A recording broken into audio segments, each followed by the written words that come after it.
Good evening. Wow, parang may mga na-miss ako dito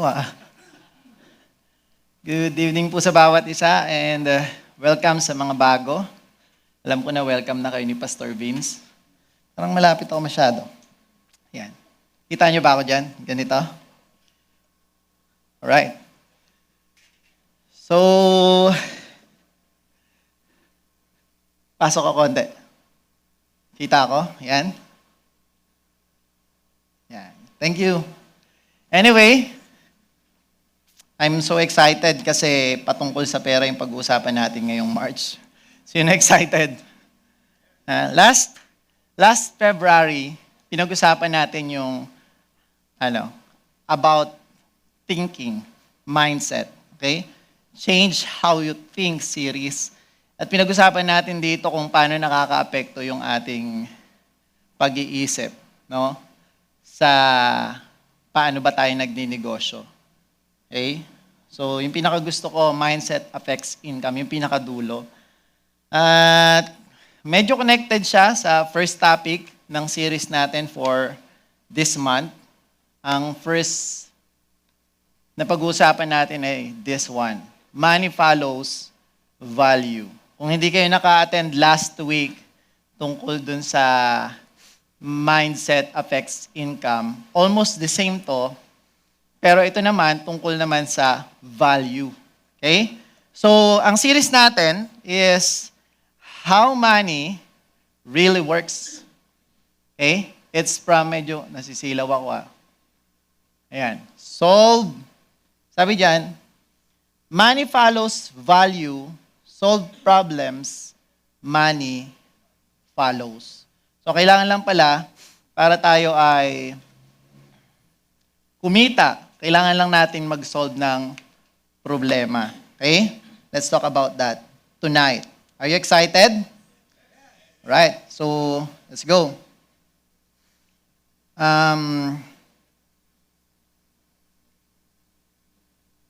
Nawala ang aking internet. Sige. So, sabi dyan, money is not a mystery, it's not emotional, it's not spiritual. Money is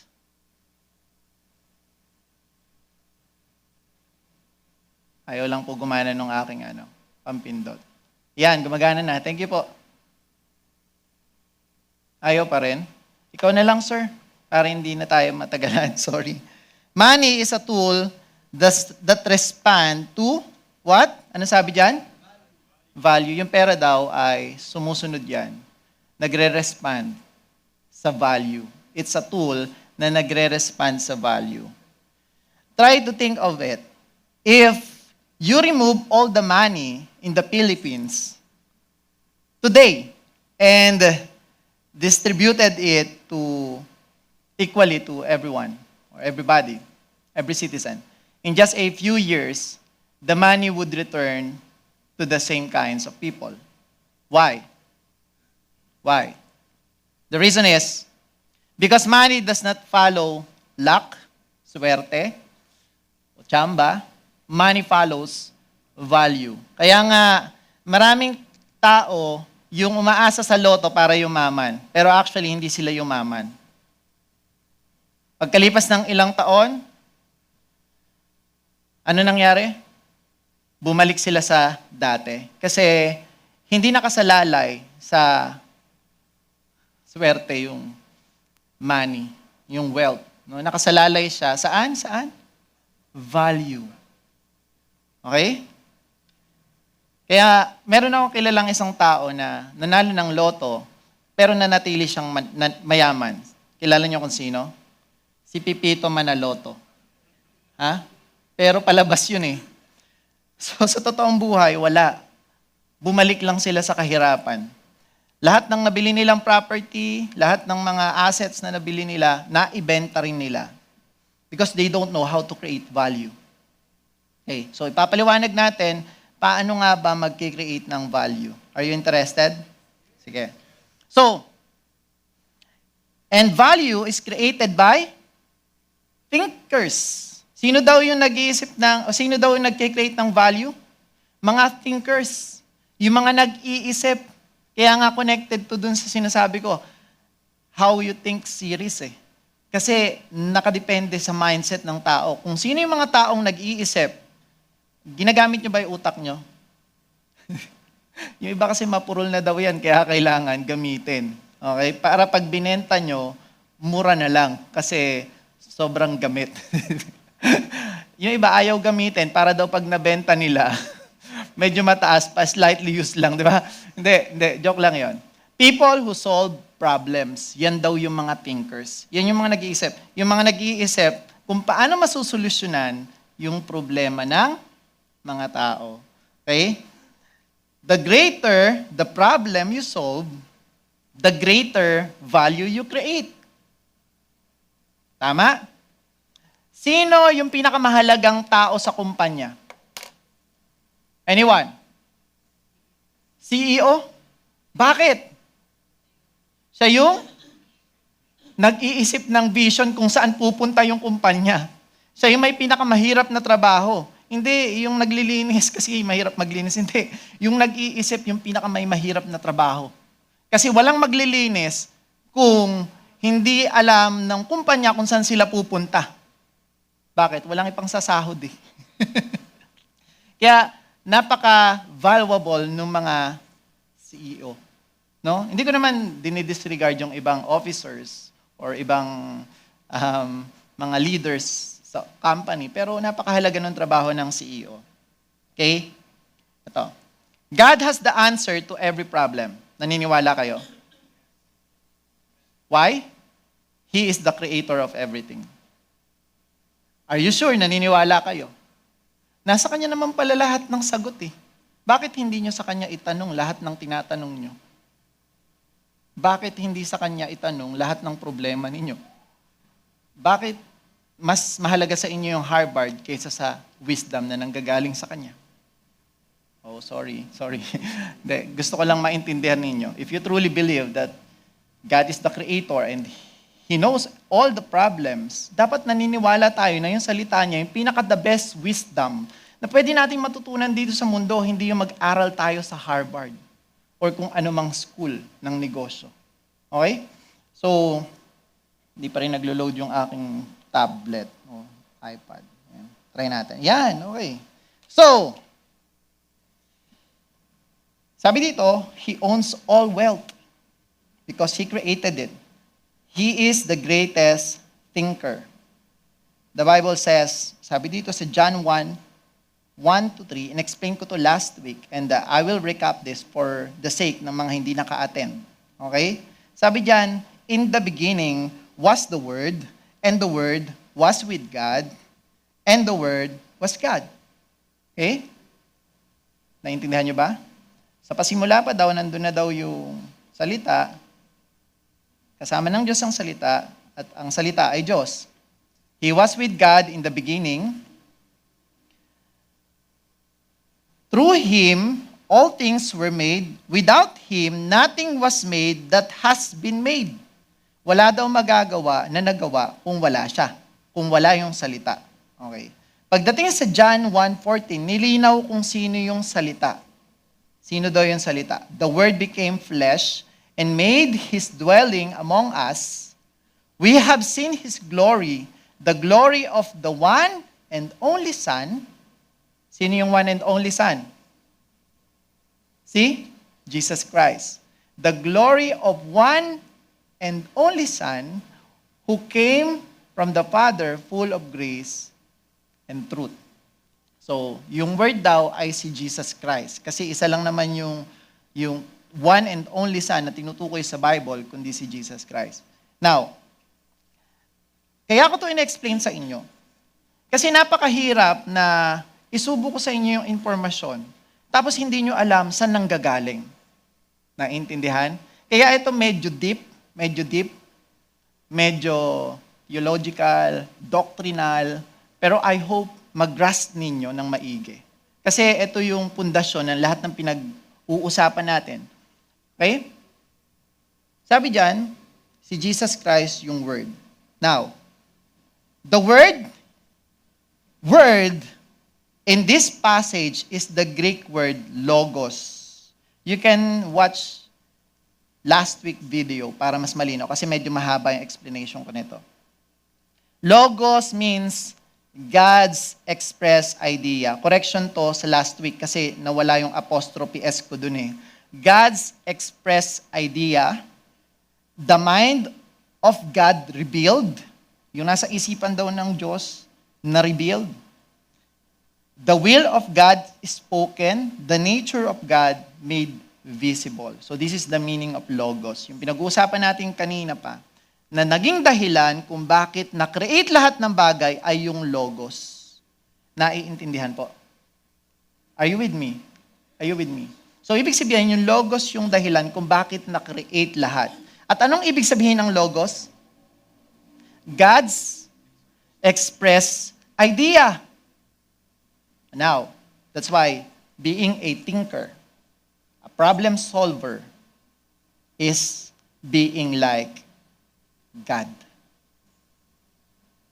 Because logos is, in the beginning, the logos is there.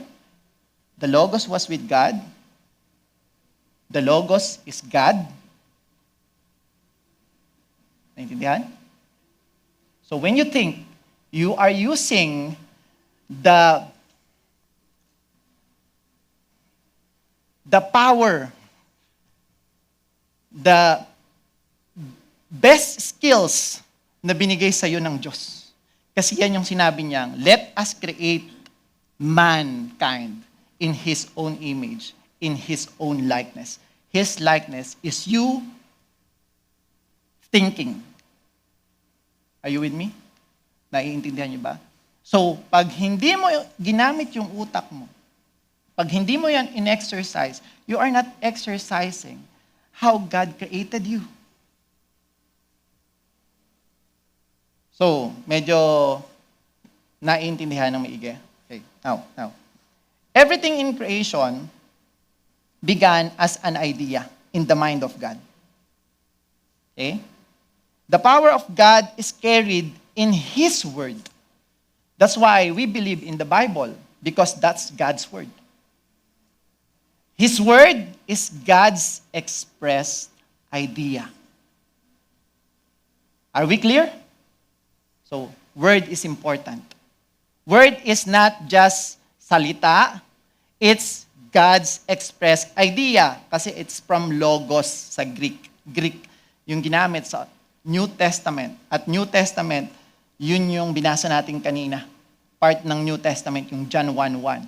John 1:1-3, tsaka John 1:14. At ang ginamit dun na word ay logos.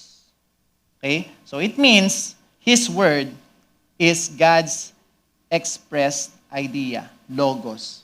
Now, then God created man. Sabi diyan sa Genesis, para patunayan ko sa inyo, na ginawa tayo ng kaparehas niya. Then God said, let us make mankind in our image, in our likeness. Ano ibig sabihin ng likeness? Kaparehas. So that they may rule over the fish in the seas and everything. Sabi pa sa Genesis 1:8. Genesis 1:8. This means humanity was created, later po. This means humanity was created to reflect the mind of God. We were designed to what? To think, to create, to solve problems, to produce value. That's why God created you, to do that. And when you don't do that, what are you? Sorry, joke lang.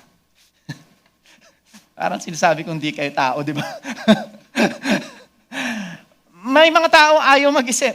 May mga taong okay na to, ayoko na mag-isip, mahirapan pa ako eh. Di ba? Ang pinaka masama nga yung okay lang tambay, at least hindi pagod. Hindi. Mas mahirap yung hindi nag-iisip. Di ba? Everything in your life is about decision making. That's why you need to think. And when you don't think, you are not a human being. Joke lang. So when a person receives the Word of God, and you will receive a Word of God today, okay? So when a person receives the Word of God, he receives the idea of God. And when you apply God's idea to real problems, hey, value is created. Okay? Nagkakaroon ng value yung isang bagay. And when you apply, next. Sabi diyan, and when value is created, wealth follows. Kaya nga, naalala ko lang. Sabi sa Joshua 1:8, keep this book on the law, always on your lips.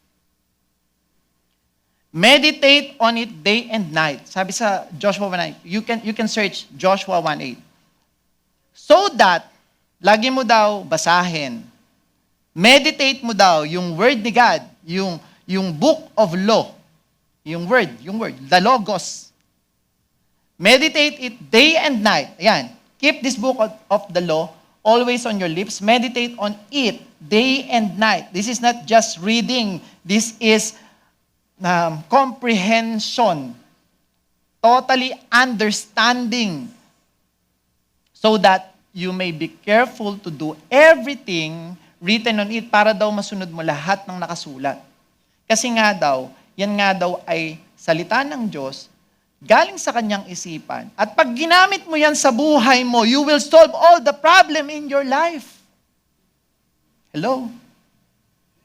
And even humanity's problem. Nasusubaybayan nyo ba ako? Nasusundan nyo ba? Pag hindi ito yung ginamit nyo, magkakandalabo-labo kayo. Para kayong nagta-trial and error. But, pag ang ginamit nyo yung salita, yung word, the logos, in all aspect of your life, even in your business.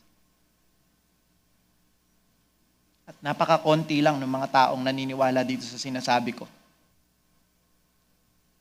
May iba, hindi naniniwala sa Bible, pero in-apply. Tsamba. They don't know the word, pero natsambahan nila. Mamaya papatunayan ko sa inyo kung bakit. Ha? Now, meaning, money does not chase people. Money chase value. Value comes from solving problems, from thinking of how you solve people or other people's problem, how to uplift people's life, other people's life. And the greatest source of solution is the mind of God revealed through His Word. That's why, ang pinag-usapan natin dito sa Business Talk ay salita ng Diyos. Kasi ito lang yung natatanging bagay na tuturuan ka. 100% sure, tumpak. If this is your faith, that His Word is the final authority of everything. Hindi ka magkakamali.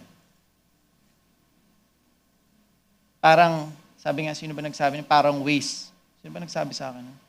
Yung nagsabi sa akin dito, yung word daw ni God, parang waste. Direction siya. Kung saan ka pupunta.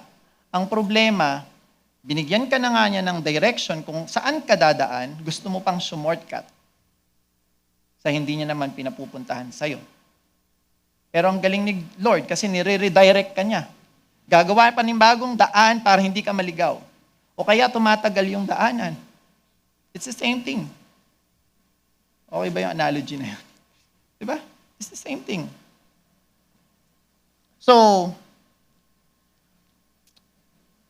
kaya natin pinag-uusapan yung salita ng Diyos, meaning yung principles na pinag-uusapan natin dito, ay galing sa salita niya, galing sa word. Kasi, ang salita, na yung logos mismo ay si Kristo. Yun yung sinasabi sa binasa natin kanina. Walang nakreate kung hindi dahil kay Kristo. Malinaw yun. I don't know kung naintindihan niyo yung binasa natin kanina. You can review it. Ito ang rason kung bakit foundation dapat natin ang salita ng Diyos kahit sa pagninegosyo. It must be our foundation. Kasi diyan nagsimula lahat sa Word. Diyan na-create lahat ng bagay. At umiikot yung mundong to sa principles ng Bible, sa Word. Okay? If you have faith, you will believe that what I am saying right now is true. So, palalimin pa natin ng konti. Palalimin. Mahaba pa naman yung oras ko. Bago yung yung topic natin talaga, papalalimin ko pa. Medyo mas malalim. This is the kingdom gospel reality. So, for all of you, what is gospel? Pwede bang pahiram ng mic? Meron ba to, sir? I want someone to answer. Walang mali. Ay, sige, pastor. What is gospel? Anyone? Anyone? Did you hear gospel? Sir, sige. Go. You can stand. In my own opinion, Boss K, good news. It's a good news. Yeah, a word. What kind of good news is this? Good news, how He saved us. Tama yung gospel, meaning good news, ha? Yeah. How? How He saved us, and how did I know myself? Well, How did you know yourself? Yeah. How will you know yourself? yes. Kung paano mo makikilala yung sarili mo at kung paano ka niligtas ni Kristo. Tama, palakpakan natin. So, most of the time, sinasabi ng mga Kristiyano na yung gospel is about kaligtasan or salvation. Hindi ko sinasabing mali yun. That's true. It's salvation. It's about our salvation. Pero hindi lang salvation yung pinag-uusapan natin pag sinabi nating gospel. No? Yung gospel kasi good news. What is the good news? Merong isang pinanganak, a son is born, a child has been given, a government shall be in his shoulder.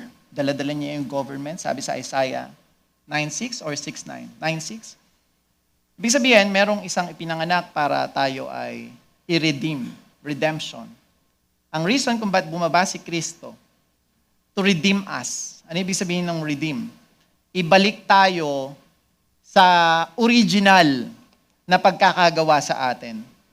Kasi we are lost. Okay? Papaliwanag ko pa ng mas maigi. Jesus did not come just to secure your eternity. He restored your dominion. Because the purpose of God, Christ, becoming human, no? At ipinako siya sa krus, namatay at muling nabuhay, hindi lang to save us, but to restore us in everything, no? Dominion means responsibility, creativity, authority, and productivity. Ibig sabihin, ibabalik niya lang tayo. When sin entered, man lost dominion mentality. Naging alipin na tayo. Ganun na, naging slave mentality na hindi na nagkaroon ng dominion mentality. When Christ redeemed you, He restored kingdom identity. Kingdom identity produces kingdom thinking. Kingdom thinking produces value. Okay? So, para mas maintindihan ninyo, lagyan pa natin ng konting prepare ko naman to para mas medyo maraming verse na pwedeng magpatunay ng sinasabi ko na hindi lang salvation yung gospel, kundi i-restore ka sa original na ikaw. Okay? At kailangan mo matutunan, sino ka ba talaga? Sabi dito, here are clear biblical proofs ng sinasabi ko. Number 1, dominion was God's original design. So the question is, what is the purpose why God created man? Bakit ka create? To glorify Him. Yes. How? to have dominion or to rule over. Sabi sa Genesis 1:26, yung binasa natin kanina, then God said, let us make mankind in our own image. This is the reason why God created you. In our likeness, so that they may rule over the fish and everything. So, sa Genesis 1:28, God blessed them and said to them, be fruitful, increase in numbers, fill the earth, and subdue it. Meaning, humanity was created to exercise dominion and stewardship over the earth under God. Number 2, the fall caused humanity to lose authority. Next po. Genesis 3:17-19. Sundan nyo lang ako . To Adam, he said, because you listened to your wife and ate fruit from the tree about which I commanded you, you must not eat from it. Curse, ito na yung nagkasala yung tao. Curse is the ground because of you. Through painful toil, you will eat food from it all days of your life. It will produce thorns and thistles for you, and you will eat the plants of the field. By the sweat of your brow, you will eat for your food until you return to the ground, hanggang sa mamatay ka daw, since from it you were taken, for dust you are, and to dust you will return. Because of sins, the ground became cursed.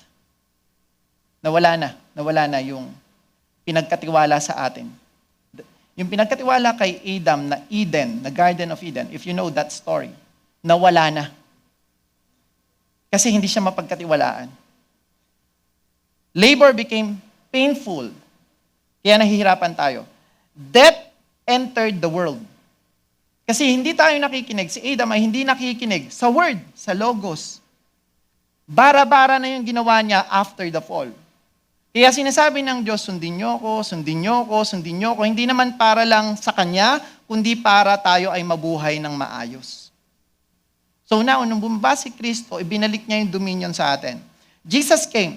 Humanity lost the order and authority God intended. Yung dominion. Number 3, Jesus came to restore what was lost. Luke 19:10, for the Son of Man came to seek and to save the lost. What was lost? Relationship with God, righteousness, dominion, mandate. Nawala to. Okay? Jesus restored authority, number 4, to believers. Luke 10:19, I have given you authority to trample on snake and scorpions and to overcome all the power of the enemy. Nothing will harm you. Authority restored. Sabi dyan. Next. Christ restored humanity's reign. Let's think of it. Hindi bumaba si Kristo para lang tayo ay dalhin sa langit. And that's the problem about us, Christians. We are doing something kasi gusto natin mapunta sa langit. Kaya ginagawa natin yung sinasabi ng Diyos kasi gusto natin pumunta sa langit. Hindi. Christ saved us. Kaya ka sumusunod. Kaya, nung nanampalataya ka, kaya ka sumusunod, hindi na para mapunta lang sa langit. Sumusunod ka kasi you are already saved. And you are part of His kingdom. Lilinawin ko pa. Sabi dito sa Romans 5:17, for if by trespass of man,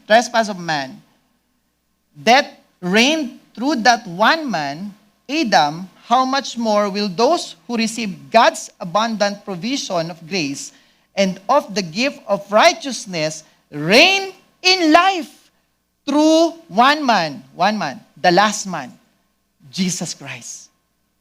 Look at that. Reign in life. Notice the phrase. Reign in life.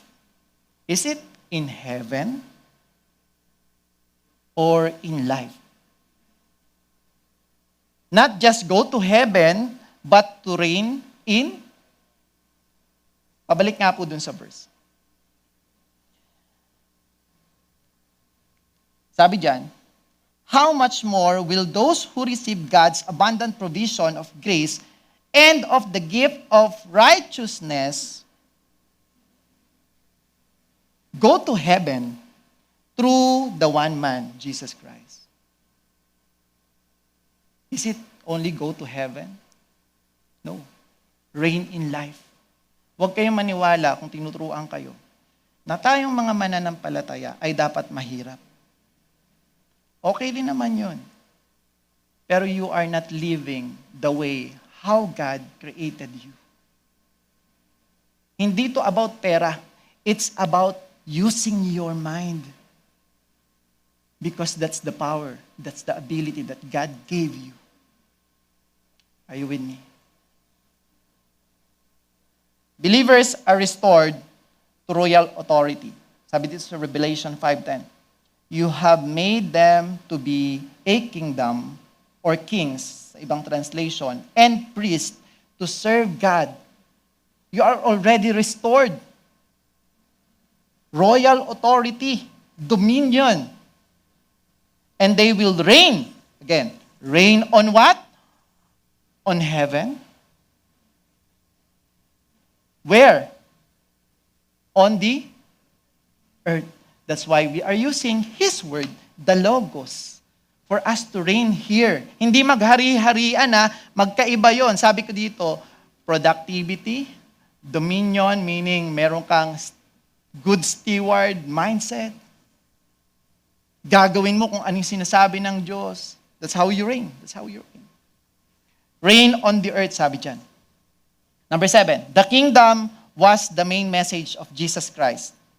Sabi dyan, Matthew 4:17, from that time on, Jesus began to preach. Si Jesus Christ daw ay nag-preach. Anong sinabi niya? Repent. Pinag-usapan namin yung dati yung repent dun sa mga bisita. Yung repent, ang ibig sabihin niyan sa Greek ay metanoia. Ang ibig sabihin ng metanoia ay change your mind. Baguhin niyo na yung isipan niyo kasi yung kaharian ng langit ay nandito na. You don't need to die to go to heaven. Naintindihan? Christ brought heaven down here. Palapakan niya natin, Diyos. You don't need to die to experience heaven. You need to cooperate.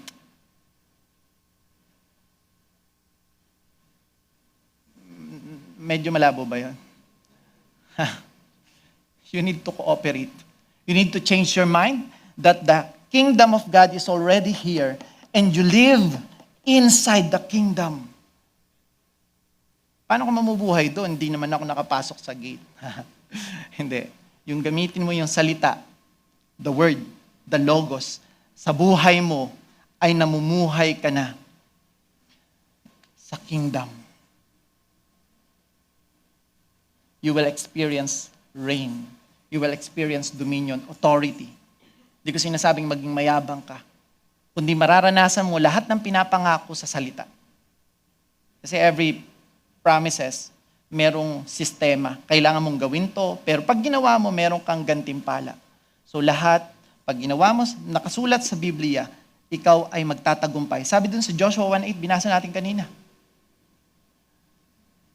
Basahin mo daw araw at i-meditate mo araw at gabi para lagi mo tong masunod carefully. At ikaw ay magiging successful. At ikaw ay ipaprosper, magiging prosperous. Are you with me? Okay? This is not prosperity gospel. This is the truth. This is not about money. This is about you becoming how God created you.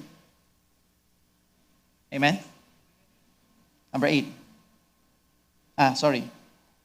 The kingdom means God's rule restored. Yung rule daw ng Diyos na restored through redeemed people sa pamamagitan mo. Okay? Now, number 8. Jesus commissioned us to exercise kingdom authority. Sabi diyan sa Matthew 28:18-19, this is Great Commission, kung alam niyo yon. And Jesus came and said to them, all authority in heaven and on earth has been given to me. Go, therefore, and make disciples of all nations, baptizing them in the name of the Father and of the Son and of the Holy Spirit. Authority is equals to delegated mission. Binigyan, na kay Kristo na yung authority at binigyan kanya ng authority to do the same. Christ discipled the apostles and you need also to disciple people. Pag ikaw ay nananahan or ang salita ay nananahan sa iyo, lahat nung pinag-uusapan natin ay lagi mong naa-apply sa buhay mo. Nakikita ng mga tao yung buhay mo ay maganda, maniniwala sila na yung salita ng Diyos ay totoo. At ang Diyos na gumawa nito, ang Diyos na gumawa sa iyo ay totoo. At sila rin maniniwala na yung Bible, yung final authority. At ang Diyos ay tunay at buhay. You disciple them. That's why we're doing this, because I want to disciple you. That's His Great Commission. Naintindihan? Sabi nga nila, hindi naman tayo binabayaran dito sa pagsasalita. Pero bakit kami ay passionate to do this? Because this is what God wants us to do. Are you with me? That's why you disciple your people under your organization, your employees. Teach them the Word of God because that's the most important thing that they received in their life bago sila mamatay. Huwag niyo muna sila patayin. Anyway, conclusion. Jesus did not die on the cross just to evacuate people to heaven. He died to what? Restore relationship with God, restore righteousness through Him, Christ, restore identity, God's own image and likeness. Okay? For you to think like, God-like, restore dominion under God. So redeemed people can reflect God's rule on earth. At pag nagawa mo lahat ng sinasabi niya sa Biblia, okay? Kung meron ka mang hindi nagagawa, hindi yun magiging dahilan para mapunta ka pa sa impyerno. Kung ikaw ay tunay na nananampalataya na yung Word, si Christ, ay Panginoon mo. Siya yung pagsisilbihan mo. Susundin mo lahat ng sinasabi niya. Ang kagandahan lang, pag sinunod mo yung mga to, mag-reign ka. Magkakaroon ka ng dominion. Marirestore kung sino ka talaga. At pag ikaw ay naging successful at prosperous, mapapapurihan, mag-glorify yung kanyang pangalan. Dahil totoo yung kanyang salita. Ikaw yung magpapatunay nun. Are you with me? Ikaw yung magpatunay na totoo yung salita ng Diyos. Gamitin mo to sa negosyo mo, gamitin mo to sa pamilya mo, gamitin mo to sa lahat ng aspeto ng buhay mo. Okay? Okay. So, let's go back. Ha? Bago yun, basahin mo na natin to. Jesus did not only save you from hell, He restored you to rule under heaven. Salvation restores relationship, but kingdom restores dominion. Let's go back sa topic. Ito pa lang yung topic natin. Naibaon ko ba? Bumaon ba sa inyo? Pag ito bumaon sa inyo, maiintindihan nyo ng maigi kung ano yung pinag-uusapan nating money follows value. Okay? Let's do this. Kingdom foundation. Genesis 2:15. The Lord God took the man and put him in the Garden of Eden. Ang lupit nito, no? 45 minutes introduction, 15 minutes yung topic. Alright. The Lord God took the man and put him in the Garden of Eden to work it and take care of it. Notice this carefully. God gave Adam work before He gave him wealth. Why? Because the garden was already rich. But Adam had to manage it. Si Adam ay manager. At ikaw ay manager. You need to rule over. Okay? Manager ka ng lahat ng pinagkatiwala sa'yo. Pamilya mo, negosyo mo, pera na hawak mo, lahat ng meron ka, yung katawan mo, yung health mo, steward ka niyan, kaya wag mong papabayaan. Marami ka pang magagawa na makakatulong sa iba, kaya wag ka munang mamatay. Pakiusap. Wealth was in the environment. Nandito na. Kitang-kita mo na mayaman yung mundo. Hindi mahirap yung Pilipinas. Mayaman yung mundo. Nandito lahat ng bagay na ginawa ng Diyos. Naniniwala kayo. But income was in the assignment. Binigyan kanya ng assignment. Yun nga lang, pagkakatiwalaan ka muna niya sa konti. Ha? Mamaya, maintindihan niyo yan. And money is the reward for value you created. Principle number 1. Money, ang bilis ko na magsalita, no? Kasi 15 minutes na lang to eh. Money is a reward for value created. You are not paid for effort. Hindi sa effort. You are paid for usefulness. Kung gaano ka napakikinabangan, yung idea mo paano napakikinabangan, diyan ka binabayaran. Yung mga binabayaran dahil sa trabaho nila, isipin nyo, ang baba nung sweldo. Karpintero, hindi ko naman sila minamaliit, pero I just want you to tawag dito, mas ma-imagine pa. Pero kung yung mga tao na ang ginagamit ay isipan, yung mga pinakamatalinong tao, kahit naka-wheelchair pa yan, basta nagagamit niya yung utak niya, mahal bayad sa kanya. Kasi he's thinking. They are thinking of solutions. You are not paid because you are tired. You are paid because you are valuable. Matthew 20, 26 to 28. Not so with you, instead, whoever wants to become great among you, sabi ni Jesus Christ, you must be your servant. Ito ay nag-aaway-away kung sino yung great. Sabi, nag-aaway-away kung sino yung gusto maging great. Yung mga apostol, ha? Sabi ni Jesus Christ, wait, ganito yan. Not so with you. Instead, whoever wants to become great among you, sabi niya sa mga disciples, you must be your servant. Kailangan maging servant. Mag-serve. And whoever wants to be first, kung sino yung gustong mauna, must be your slave.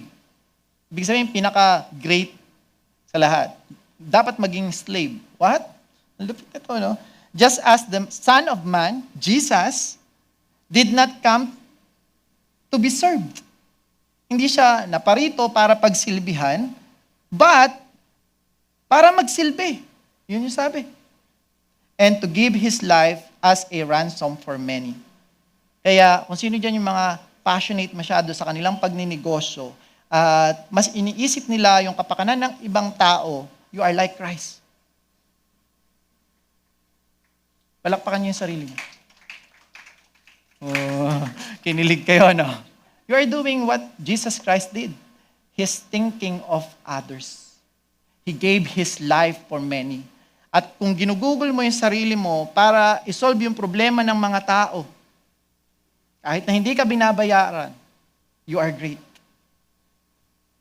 Pero katulad na sabi ko, the people will pay you because you are valuable. That's the system. In the kingdom, greatness is measured by service. Service means solving someone's need. And wherever needs are solved, money appears. Explanation. Money is simply a certificate of appreciation. Pag nagustuhan ng tao yung ginawa mo, babayaran ka nila. Kaya nga, kung yung produktong ginawa mo, o kaya yung serbisyong ibinigay mo sa mga kliyente mo, sablay, magrereklamo sila, ang mahal-mahal ng binayaran ko sa inyo. Tapos ganito lang yung matatanggap ko. Kaya pag gumawa kayo ng produkto, yung pinaka-the best na makakapag-solve ng problema ng taong bibigyan nyo nito. Ma'am, pag ito hindi epektibo, wag mo akong bayaran. Kaya nyo yun? Kaya nyo yun? Ha? Wait. Kaya nyo yun? Pag ito hindi masarap, wag mo akong bayaran. Pag hindi namin nagawa ng tama, wag nyo akong bayaran. Dapat ganun yung mindset nyo. Hey, gising. Kasi pag walang penta yung produkto mo, wag kang magpabayad. Hindi ka naman nakasolve ng problema, nakadagdag ka pa nga. Sorry. So, when you solve a problem, people say thank you. When you solve it consistently, they say, how much? They will say, how much? How much is this? Nakakahiya naman, hindi, wag mo na akong bayaran. Hindi, ito na, pero ikaw, kunwari, tanggi-tanggi ka lang ha. Tapos bigla, sige na nga, pinipilit mo ako eh. The market does not reward intention, it rewards solution. That's why you need to be a thinker of a solution. Okay? Okay. So, example, a plumber earns because water is leaking. Next, dentist earns because teeth are hurting. Tama? A software developer earns because systems are inefficient. Binabayaran sila dahil sa kanilang pag-iisip paano solusyonan yung problema ng tao. No problem is equals to no payment. Pag wala namang problema, magsasayang lang ng pera yung tao pag binayaran ka. Hindi ka naman niya kailangan eh. Kaya pag wala ka ng silbi sa kumpanya mo, mag-resign ka na. Makaramdam ka naman. Hindi, joke lang. Kaya yung mga wala ng silbi sa kumpanya, tinatanggal, di ba? Hindi, sorry. Ang sasama nyo. Mamaya yun yung tumulong sa inyo makakuha ng investor or what. Hindi naman tanggalin basta-basta, di ba? Bigyan nyo naman ng consideration. Pero di ba binibigyan nyo ng importansya yung mga nag-iisip? Yung mga OO nyo, yung mga officers, mga managers, kasi sila nag-iisip ng problema paano masusolusyonan nyo. Hindi na aabot sa'yo. Tama? That's why you value them.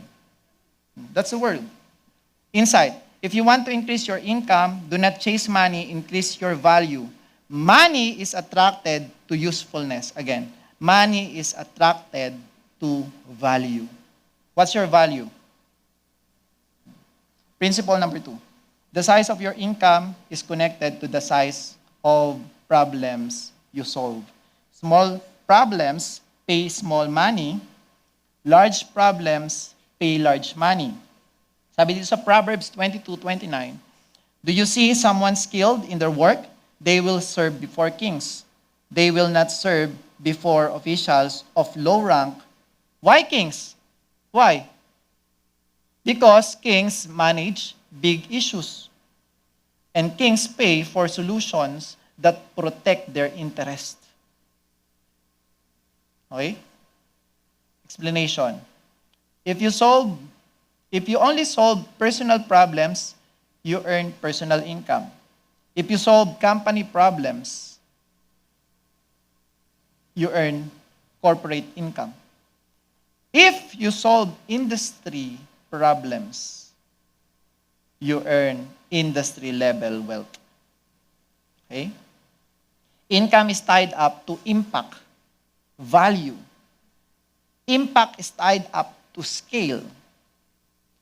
Scale is tied up to thinking.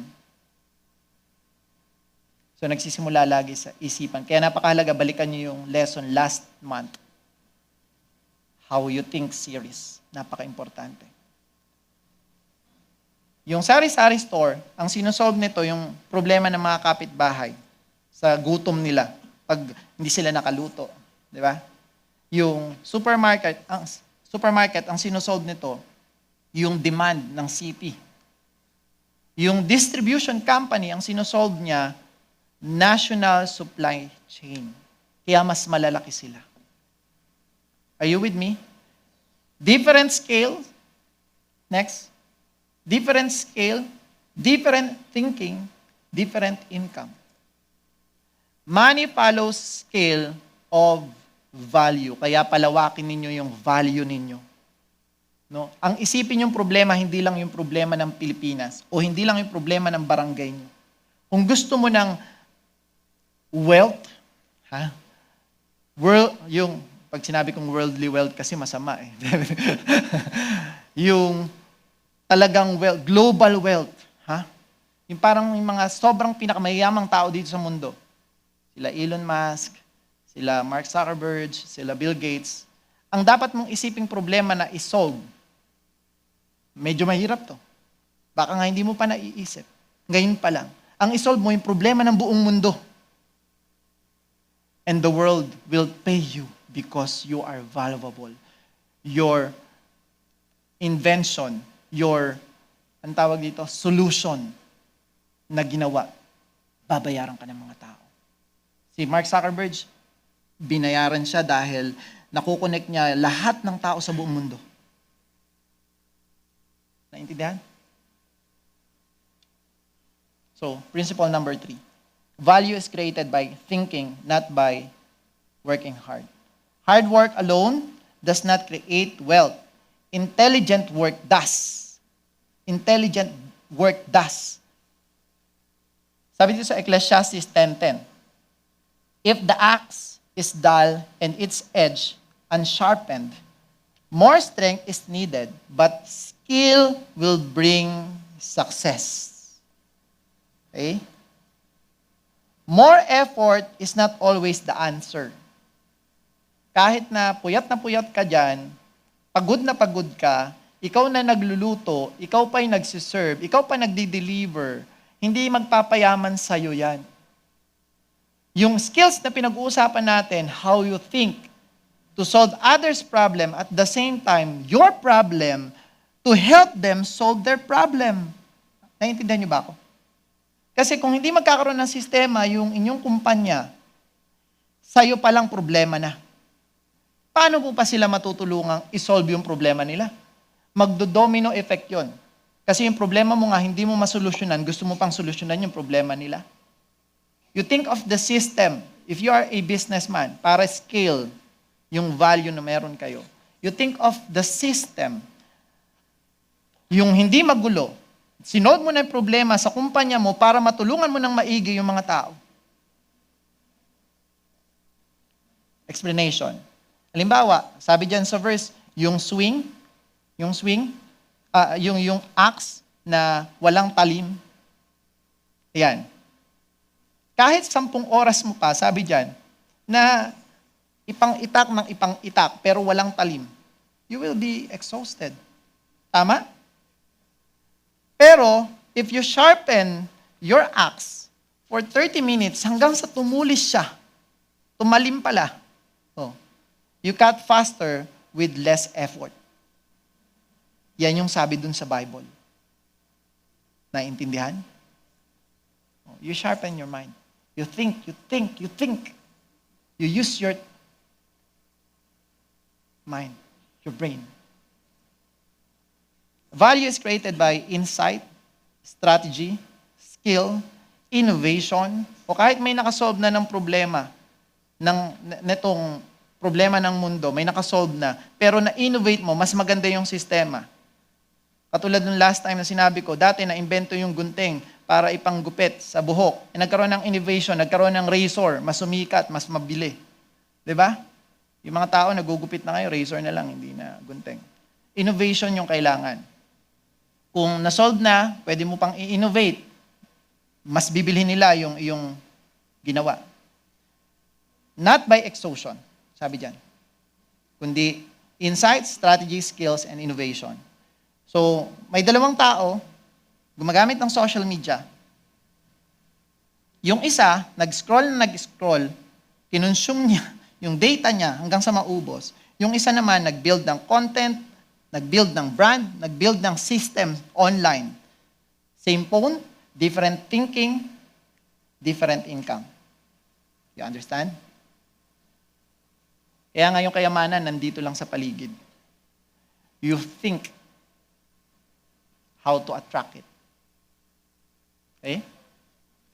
Money follows applied thinking. Nililinaw ko to hindi lang basta thinking, kundi applied thinking. Kailangan nyo i-apply kung ano yung pinag-isipan nyo. Kasi maraming idea pero hindi in-apply. Nag-isip din naman ako Sabi ni boss kay mag-isip daw ako. O nag-isip naman ako. Kaso nasa loob ka lang ng kwarto. Okay lang sana kung may hawak kang computer tapos ina-apply mo doon. Pero kung natutulog ka lang habang nag-isip ka kinabukasan, natulog ka, gumising ka, nag-isip ka na naman, tapos natulog ka lang, gumising ka, wala ang mangyayari sa'yo. Apply mo. Sabi, principle number 4. Binibilisan ko para matapos na. Konti na lang. Money flows to those who create order. Anong ibig sabihin ng order? Systematic. Hindi chaos. Hindi yung umorder ka lang sa Shopee. Hindi yan yung sinasabi ko dyan. Create ako ng order, add to cart, hindi yan. Sabi dyan, order, create order. To those who create order. Ibig sabihin, may kaayusan. Money does not like chaos. it flows toward structure. That's why you need to build your structure.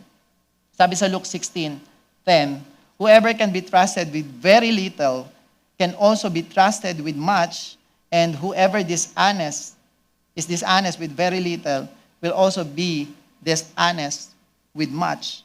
So, ibig sabihin yan, kung merong pinagkatiwala sa'yo, lalo na yung utak mo, pinagkatiwala yan sa'yo ng Diyos, hindi ko alam kung malaki ba yan o baka maliit lang yung pinagkatiwala sa'yo, depende. Pero gamitin mo yan ng tama. Kasi masasayang lang yan. Lahat ng idea dyan dapat ilabas mo. Ganon din sa skills na meron ka.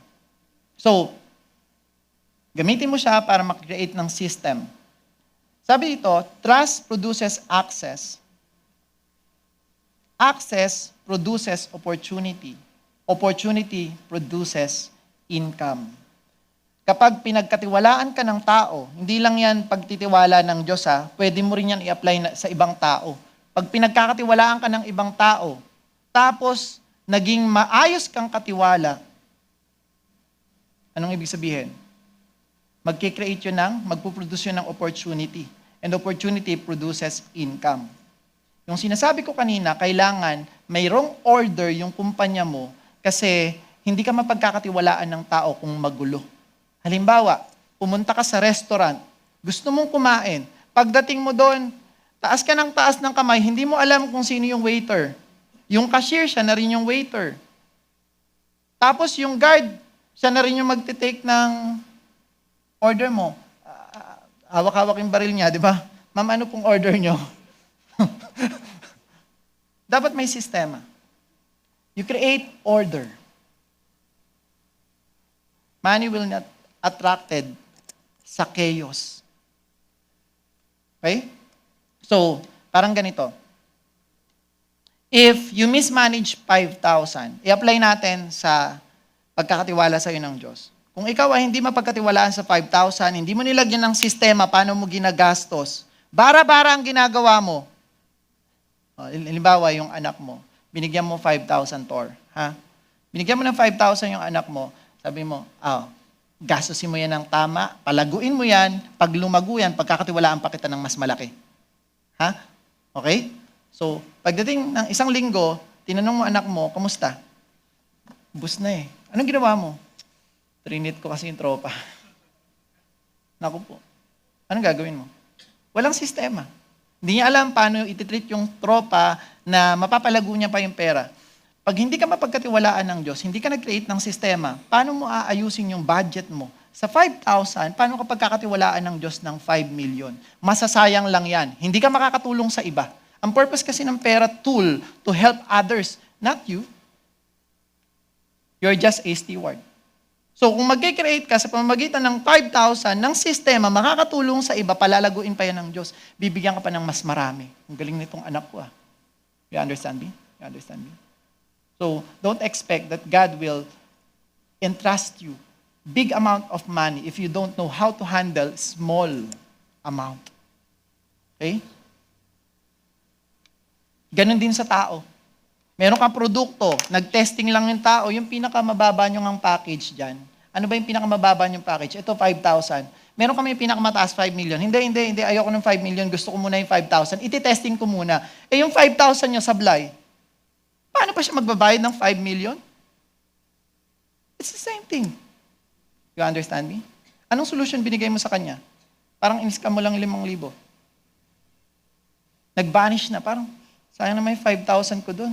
Tapos, ma'am, gusto niyo na, sir, gusto niyo na po yung 5 million package namin. Yung 5,000 nga, hindi ko naramdaman, yung 5 million pa kaya. You understand? If you cannot be trusted with very little, you cannot be trusted with much. Truth. Money magnifies your management capacity. Increase follows stewardship, not desire. Kahit gustong-gusto mo ng maraming pera, kung hindi ka mapagkatiwalaan, hindi mapupunta sa'yo yan. You create system. You create order. Okay? Truth. God does not multiply confusion. He multiplies order. If your life is financially unstable, do not pray for more money first. Hindi ko na sinasabi huwag mo ipag-pray. Huwag muna yon. Anong gagawin mo? Fix your management mindset first. Principle number 5, last. Stop chasing money, start building value. Desperation repels money. Ano yung repels? Tinataboy yung pera. Pag ikaw ay desperate na kunin yung pera, no, lalong mawawala yan sa'yo. Attract it. Value attracts it. You add value to yourself. By what? By thinking. Sabi sa Deuteronomy 8:18, "But remember the Lord your God, for it is He who gives you the ability to produce wealth, and so confirms His covenant which He swore to your ancestor as it is today." God gives you ability. Next po. Ability produces value. Value attracts money. Anong ability yung merong binigay sa'yo ng Diyos? Your mind. Thinking. So, money is not wealth. Wealth is idea or ideas, systems, knowledge, skills, networks, discipline. Money is simply the evidence of value exchange. If your value increase, next po, your income will adjust. Katulad ng sabi ko last time, yung barbero, tsaka yung stylist, pareha sila gumugupit. Ang pagkakaiba nila, yung perception, yung branding, confidence, tsaka positioning. Okay? Yung isa, sumisweldo lang ng 100 per gupit, yung isa sumisweldo ng 2.5 per gupit. 5,000, 10,000 per gupit, 25,000. Sa mga babae yata, pag hairstylist, nasa 30,000, 25,000 binabayad nyo, I don't know. Pag medyo mura-mura, mga 5,000, 3,000. Pero iba, pag barbero ka lang, 100 lang. So it's up to your mindset. Okay? It's up to the value, kung sino ba siya. Kung barbero lang siya, hindi ko naman minamaliit yung barbero kasi may barbershop din ako. Magpagupit kayo doon, ha? Pablings. Okay? So,